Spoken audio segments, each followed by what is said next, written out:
Thank you very much for the introduction, and thanks very much to Attacube for this wonderful conference and for inviting me. It's really a pleasure. As someone working for a long time on scanning probe microscopy, I've used a lot of Attacube motors in my day, and in a lot of my experiments, they're important parts of the experiment, so it's really great to see how the company's grown, but still stayed in touch with physicists and physics in general, so doing fundamental physics, so I appreciate it. So I was very optimistic in the beginning. I wanted to talk about scanning SQUID-on-tip microscopy of 2D materials and chiral magnetism, but I realize in 20 minutes that's not going to happen. So if you want to hear about chiral magnets, please find me after the talk. So before I start, this is the group that I lead at the University of Basel in Switzerland, a great number of very good PhDs and postdocs, and I'm going to show work that was done by a fraction of these guys. If you're interested in what I tell you, there are often open positions, so don't be shy.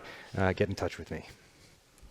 We work on a lot of different physical systems, spanning from superconducting thin films to nanomagnets, chiral magnets, even optomechanics and nanomechanics. I'm not going to be able to talk about any of that. I will just focus on our work on 2D magnetic materials because of this, the title of the conference, and on some superconducting sensors that we've developed in order to do these experiments. So I like to start my imaging talks, which are most of my talks, with this image, because this is something taken in the early 1800s using iron filings, and it's an image of the magnetic fields coming from some flowing current. And it was really images like these at that time that sort of pushed forward the revolution that happened later with Maxwell's equations and everything that followed. So it's just to show you that pretty pictures like this are also full of information and can spur people to understand things better. And I think these days, as you've seen already in this conference, we've seen lots of images. Imaging, and especially magnetic imaging, is really continuing to provide a lot more than just pretty pictures. It allows you to see magnetization patterns, spin configurations, current densities. You get to see inhomogeneities in the sample that you don't see if you just look at it or take a topography or just do a bulk measurement of magnetization or transport. So I'm going to try to show you today how important I think imaging is, especially in 2D materials, which are so sensitive to external stimuli. So just to motivate this a little bit more, these are a few of my favorite images from the more modern times that have really, I think, changed fields. This is an image made by Lorentz TEM of the internal field inside of a chiral magnet, showing the presence of these magnetic solitons that we now know as skyrmions. And this image really showed people what a particular kind of thermodynamic phase was in the phase diagram, that it had this special structure, and it opened a whole field which is still going on, trying to find out how to put these topological structures to use. Another example that doesn't involve magnetization, but rather shows that magnetic field imaging can also give you some information about currents, is this one here, where you really see, so this is from the group of Cam Moeller, and Katja Novak took this image, I think, back when she was a postdoc or PhD.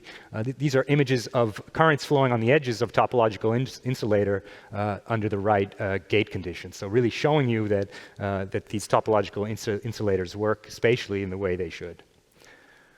So to this audience, I don't think I have to motivate why we need to do magnetic imaging for 2D materials. What's especially important about doing imaging on 2D materials is that the 2D materials have such small volumes. So they have very small magnetizations or magnetic moment, let's say, integrated over the volume, and they have very low current densities. So if you want to image anything magnetic in these samples, you need to have a very sensitive sensor, and you also have to have a sensor that reacts on a very short time scale, so has a high spatial resolution, because many of the length scales in these systems are in the nanometer range, in the nanometer range. So if we're interested in spatial measurements of current density and magnetization, so this is the contrast that we're after, let's say, in a 2D material, we have several choices on how to do this. And it turns out, and I won't cover all of them, but it turns out that there's a few scanning probe methods that are really, really good for combining the sensitivity that's required and the spatial resolution.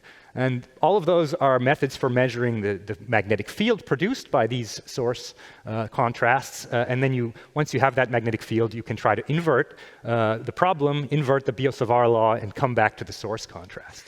Okay, so you essentially measure the magnetic field produced by these things and go backwards. Now, in general, that's not an invertible problem. So if I give you a 3D magnetization configuration or current configuration, you won't necessarily be able to invert it by measuring the magnetic field, so figure out what that configuration was just by measuring the stray fields. But under certain conditions, which are the typical conditions of 2D materials, like confinement in 2D or magnetization along only one axis, this is an invertible problem, and you can get it back. And I think you've already seen a lot of that today from the NV imaging that people have done.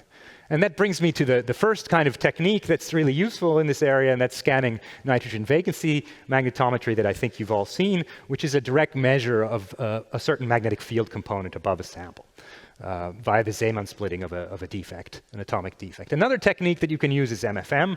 It's a little bit more invasive, so the magnetic field of the magnetic force microscopy tip can often alter the state of the 2D material or bend the current, and it's a measurement of gradient, not quite magnetic field. And it's also not quite as sensitive as this one here, but it's still something that's been used. And the third one that's very good is scanning SQUID magnetometry, and that's the one I want to talk about. So this is a superconducting quantum interference device that measures magnetic flux, and if you make it small enough, it can measure magnetic flux as a function of small length scales in space.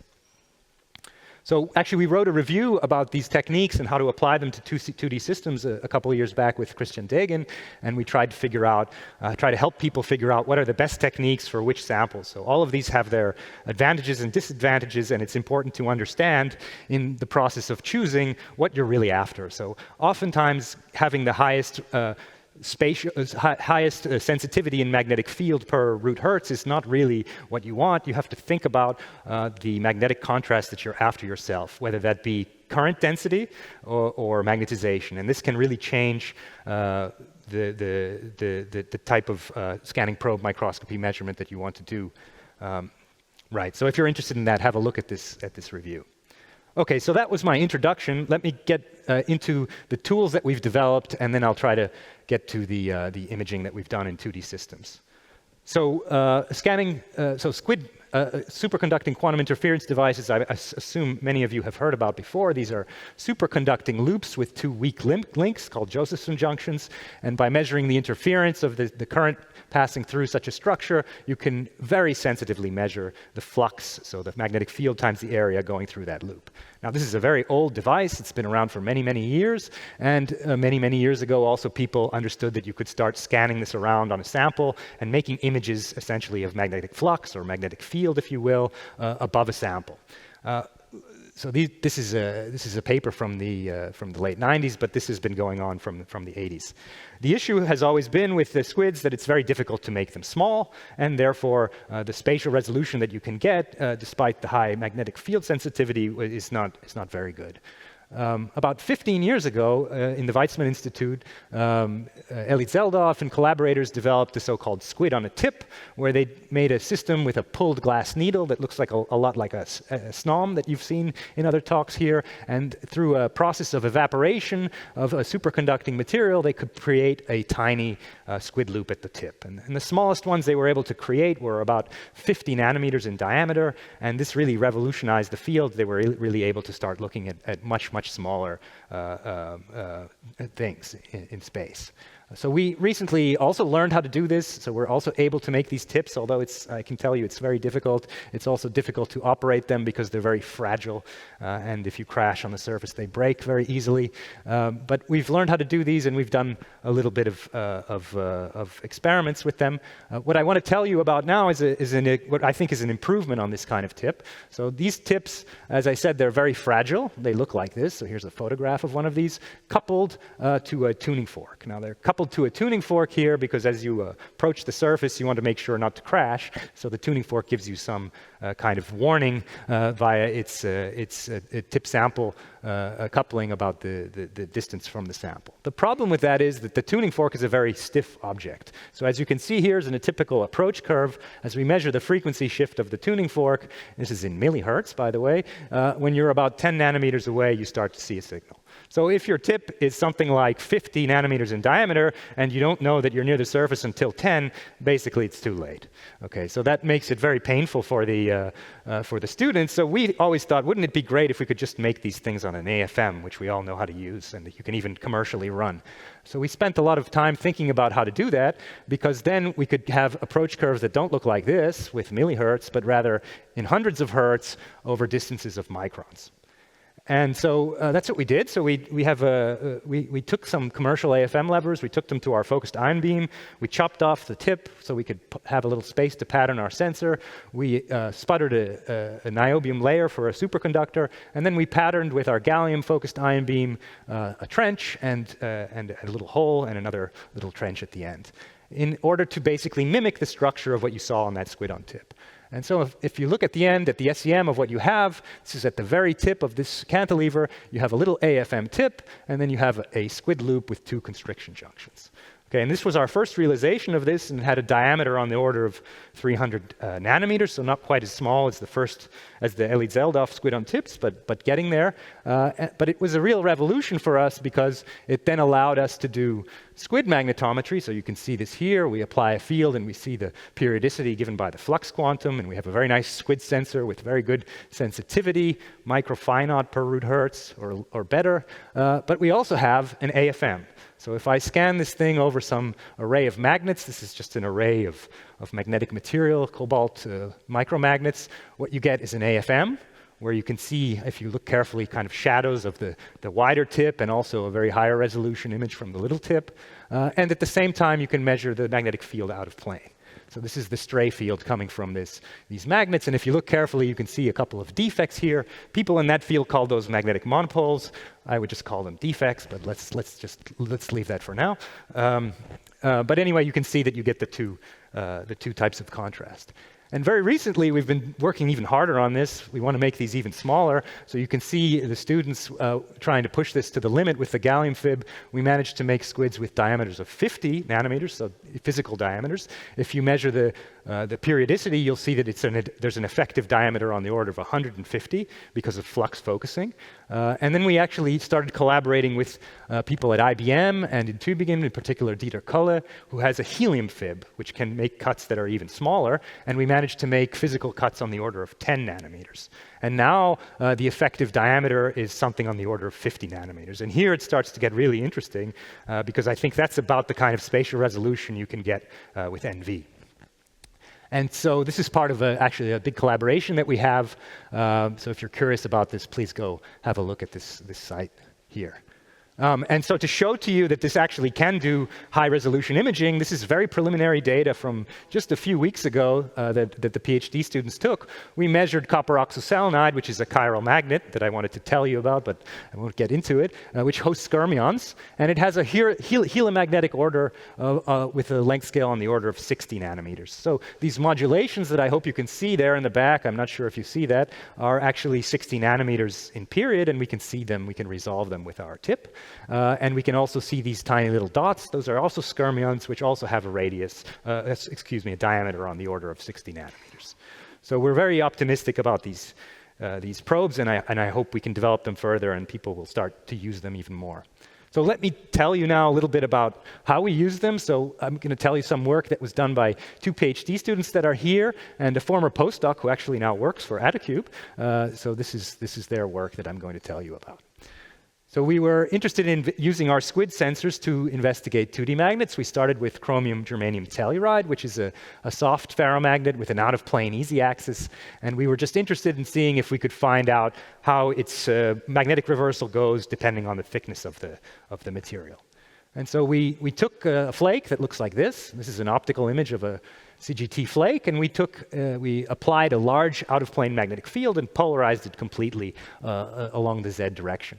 And then what you can see here is the stray field that generates as measured by our SQUID on cantilever. And then you can convert this using a reconstruction algorithm and get basically magnetization contrast on top.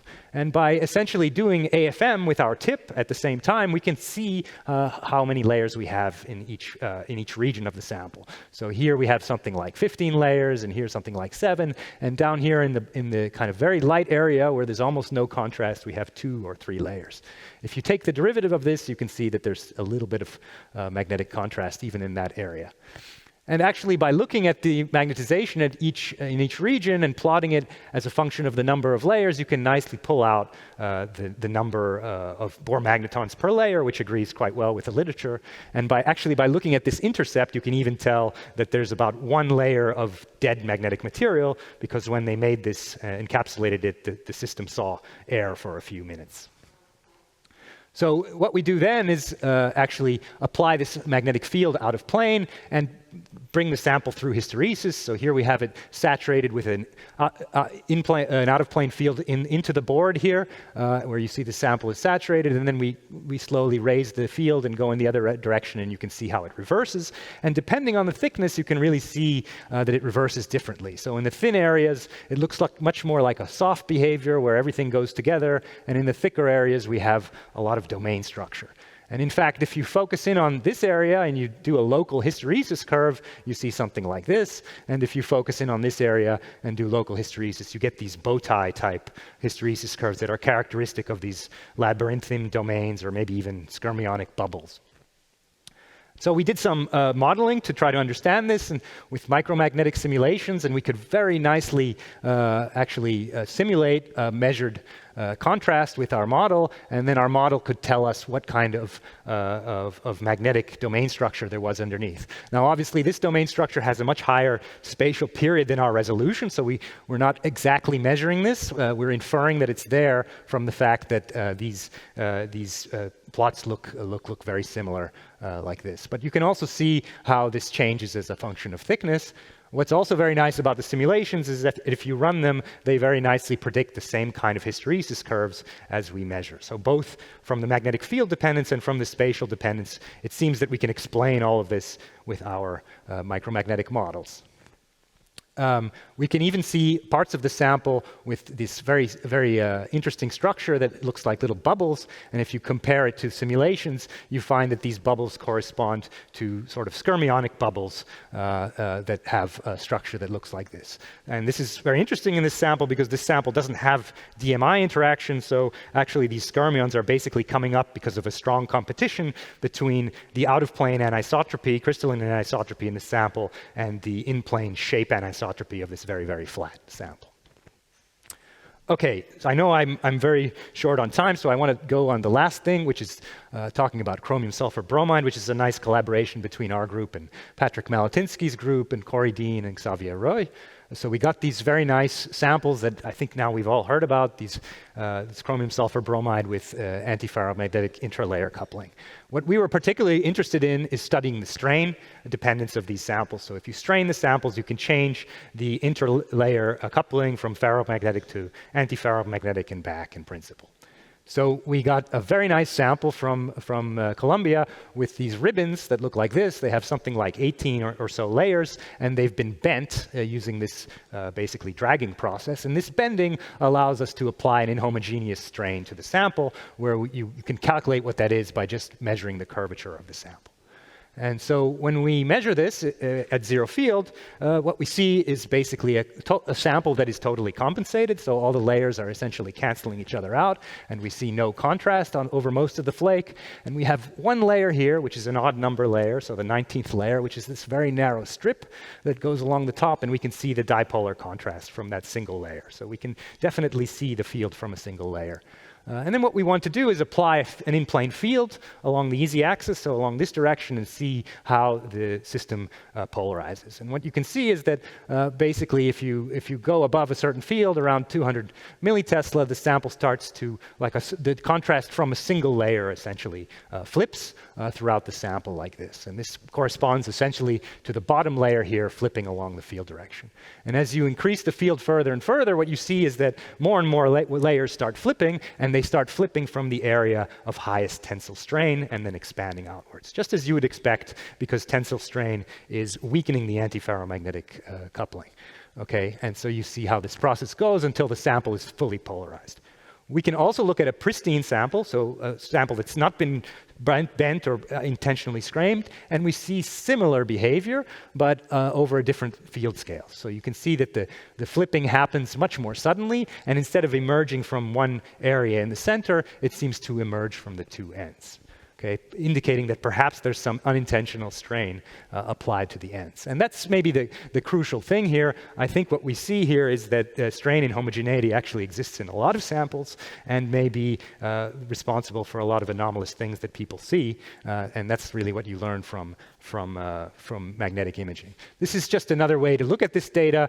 If you look at the field, the stray field at different regions of the sample, so in a high tensile strain region or a high compressive or other regions, you can see how they flip at different fields, and that it's very broad for the strain sample because you have a wide range of applied strain. If you look at the pristine sample, you can rather see that everything is much more bunched together, indicating that the strain is more uniform. Nevertheless, there seems to be a strain gradient here in the vertical direction along the a-axis because perhaps of something happening at the ends.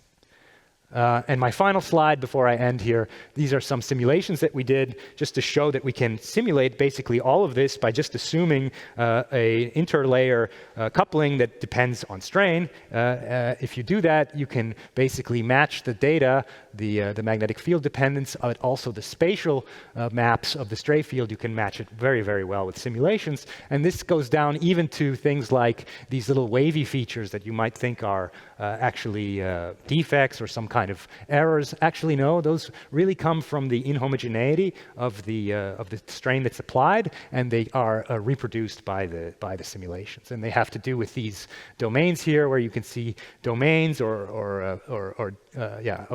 ferromagnetic regions in this antiferromagnetic material. Okay, so if you're curious about this, I will point you to these particular references. If you're curious in general about what we do, have a look at the non-highlighted references, and thank you for your attention.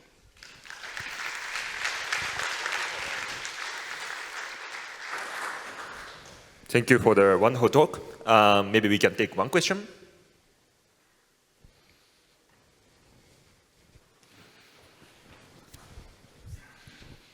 Thanks. That Mori squid, is that working on high magnetic field? What is the... So the squids that I showed you, they work up to about half a Tesla or so. In principle, you can go higher if you use, so we use niobium as our superconducting material. In principle, you can use other materials like Moray or Morjay, and then you should be able to go up to 2-3 Tesla. So with the SQUID-on-tip, Elie Zeldof showed, I think, a Moray squid, which went up all the way to 3 Tesla. So we haven't pushed that for our squid on cantilever yet, but I'm pretty sure that this can be done. But half a Tesla is still much more than what you can do, let's say, practically speaking, with an NV or with a traditional squid